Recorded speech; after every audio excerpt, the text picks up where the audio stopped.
आप सभी का आज की इस मैथ की क्लास में। आज हम सीखेंगे किसी संख्या का घनमूल निकालना। आप लोग वर्गमूल निकालना सीख चुके हैं, आज हम लोग घनमूल निकालना सीखेंगे टिकी मेथड से। तो आइए शुरू करते हैं घनमूल निकालना। चार्ट बनाया हुआ है, ये इकाई के अंक लिखे हुए हैं। जिस प्रकार से हम लोगों ने वर्गमूल में सीखा था, इकाई के अंक,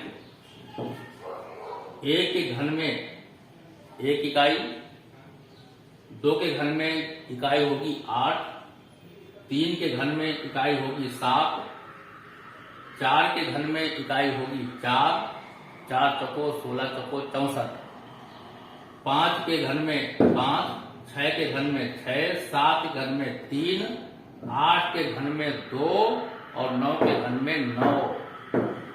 ये इकाई लिखे हैं, यानी घन संख्याओं में इकाई के अंक लिखे हैं। दूसरा चार्ट घन संख्याओं के बारे में लिखा है कि 1 का घन 3 होता है, 1 का घन 1 होता है, 2 का घन 8 होता है, 2 गुणा 2 गुणा 2, 3 का घन 27 होता है। इसी प्रकार से 1 से लेकर के 10 तक के ये घन लिखे हुए हैं। 1 से लेकर के 10 तक के ये घन लिखे हुए हैं। 1 से लेकर के 15 तक के घन आपको याद होने चाहिए। जिस प्रकार से वर्गमूल में टिक मेथड लगाने के लिए 1 से लेकर के 25 तक के वर्ग याद होने चाहिए, उसी प्रकार से 1 से लेकर के 15 तक आपको घन याद होने चाहिए। अब चालू करते हैं कि कैसे इसको हम सॉल्व करेंगे और अपनी ट्रिक इन क्वेश्चंस में कैसे अप्लाई करेंगे। हमने 5 प्रश्न लिए हुए हैं समझाने के लिए। पहला क्वेश्चन है 2197। 2197 का घनमूल निकालना है। 2197 का घनमूल निकालना है। वर्गमूल में हमने 2-2 के जोड़े बनाए थे, यहां पर हम 3 का ग्रुप बनाएंगे। 3 का ग्रुप बना लीजिए 197। पहला काम वही काम जैसा कि हम लोगों ने वर्गमूल में किया था कि जो इकाई का अंक 7 है। अब देखें कि इकाई का अंक 7 कहाँ आता है। इकाई का अंक 7 3 में आता है। इकाई का अंक 7 3 में आता है, तो आप 3 लिख दीजिए। आप देखेंगे कि वर्गमूल में 2 अंक आ रहे थे, यहां पर केवल एक ही अंक आ रहा है। काम हमारा आसान हो गया है। अब यहां पर 3 लिख दिया गया। जो बची संख्या है हमारी 2 कहां पर, किन घनों के बीच में आती है, किन घन संख्याओं के बीच में ये आती है। यहां पर देखिए, तो 1 और 8 के बीच में हमारा 2 आता है। 1 और 8 के बीच में 2 आता है, तो हम ले लेंगे छोटी संख्या, बड़ी संख्या नहीं लेंगे। हम 2 नहीं लेंगे, हम 1 लेंगे। नियम होता है कि छोटी संख्या लिया जाता है, तो छोटी संख्या ले लेंगे, तो आंसर आ गया 13। अर्थात 2197 का घनमूल 13 होता है।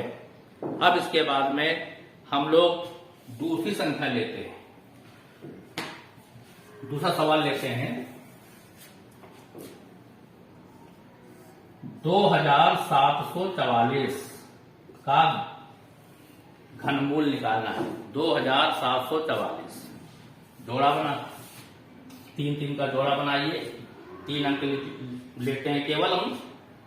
4 का देखिए, इकाई का अंक 4 है, तो आप देखिए इकाई का अंक 4 कहाँ आता है, 4 में आता है। इकाई का अंक 4 कहाँ आता है, 4 में आता है। तो सीधा सीधा आप 4 लिख दीजिए पहले। अब बचा हमारा 2 किन घन संख्याओं के बीच में आता है, तो फिर 1 और 8 के बीच में आता है, तो छोटी संख्या लेंगे 1। तो यहां पर ये 14 हो गया। अर्थात 2744 का घनमूल 14 होता है। अब इसके बाद में हम लोग तीसरा सवाल करेंगे। कठिनाई का स्तर थोड़ा बढ़ता जा रहा है। 10,648 648 में 3 संख्याओं का हम सिस्टम लेंगे। 648 में जो 8 है इकाई का अंक, वो किन घनों के बीच में, किन घन संख्याओं में आता है? तो आप देखिए 2 में आता है। जब 2 का हम क्यूब करेंगे तो 8 इकाई का अंक आएगा। तो हम यहां पर लिखेंगे 2। अब इसके बाद में हम क्या करेंगे? जो बची संख्या है कौन सी? 10। 10 किन घन संख्याओं के बीच में आता है? तो 10 देखिए कहां आता है?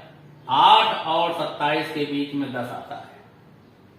8, 9, 10। तो 8 और 27 के बीच में 10 आता है। तो छोटी संख्या क्या लेंगे हम लोग? 2 लेंगे। तो 2 लिख दीजिए। तो आप देख रहे हैं कि 10,648 का घनमूल 22 होता है। 22 गुणा 22 गुणा 22 करेंगे तो 10,648 आएगा।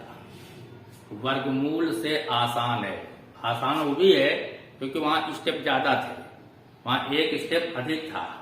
वहां छांटना पड़ता था कि कौन वर्गमूल, ये संख्या है कि ये संख्या है। जहां पर केवल सीधा सीधा जो है इकाई का अंक, सिंगल इकाई का अंक है सभी में, तो ये प्रक्रिया वर्गमूल से आसान है। आगे की संख्या लेते हैं, आगे का क्वेश्चन लेते हैं। आगे का प्रश्न है 17,576, इसका घनमूल निकालना है। 17,576 का घनमूल निकालना है। 3 का जोड़ा 576, 17 को छोड़ दीजिए। तो 576 में आप देखिए इकाई का अंक 6 है। 6 किस इकाई में आता है? इकाई रूप में आता है। तो 6 आता है 6 में, 6 आता है 6 में। तो आप 6 लिख दीजिए। शेष संख्या हमारी 17 है। 17 का देखिए किस घन के उसमें आता है, किन घन संख्याओं के अंतराल में आता है? 17। तो आप देखेंगे 8 और 27 के बीच में 17 आता है। तो छोटी संख्या 27 नहीं लेंगे, छोटी संख्या लेंगे 8, और 8 का घनमूल, 8 का जो है किसका क्यूब है? 2 का क्यूब है। तो संख्या ले लेंगे 2। तो इसके बगल में लिख देंगे हम 2। तो यानी 26, यानी 17,576 का घनमूल 26 होता है। 17,576 का घनमूल 26 होता है। एक सवाल और ले लेते हैं, फिर आप लोग अपनी पाठ्य पुस्तक से प्रैक्टिस करेंगे। 50,663, 3 का ग्रुप बनाया। इकाई का अंक 3 देखिए इस टेबल में, इकाई का अंक 3 7 में आ रहा है। तो 7 लिख दीजिए झट से। इसके बाद 50 देखिए किस घन के अंतर में आ रहा है? 50। तो 27 और 64 के बीच में आ रहा है 50।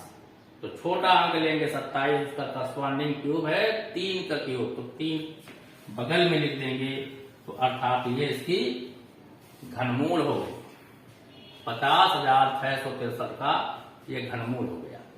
तो आपने देखा कि घनमूल निकालना वर्गमूल से आसान है, यानी कम समय में हो जाएगा। वहां पर एक स्टेप बढ़ रहा था, 2 संख्याएं आ रही थी और 2 संख्याओं में हम लोगों को यह डिसाइड करना होता था कि ये संख्या वर्गमूल है कि ये संख्या वर्गमूल है, और अगली वाली संख्या से गुणा करके रिलेशन निकाल करके हम लोग काम करते थे। परंतु यहाँ पर ऐसा कुछ नहीं है, क्योंकि इकाई का अंक सिंगल आ रहा है। घन संख्याओं में इकाई का अंक सिंगल है, तो इसलिए ये प्रक्रिया आसान है। घनमूल निकालने का अभ्यास आप लोग करिए। आपकी पाठ्य पुस्तक बेसिक शिक्षा परिषद की बहुत अच्छी पुस्तक है। काफी उसमें उदाहरण के भी सवाल दिए हुए हैं, और एक्सरसाइज में भी दिए हुए हैं, उनको आप ले सकते हैं, उनको करिए। और जहाँ कोई दिक्कत आए आप अपने सर से जरूर पूछें, और कोई भी दिक्कत आती है तो उसका समाधान करने के लिए हम लोग तत्पर हैं। आप लोग इस क्लास में जुड़े, घनमूल को सीखा, और हम आशा करते हैं कि आप इसका अभ्यास करेंगे और अपने परीक्षा में अच्छे अंकों से उत्तीर्ण हो सकेंगे। बहुत बहुत धन्यवाद।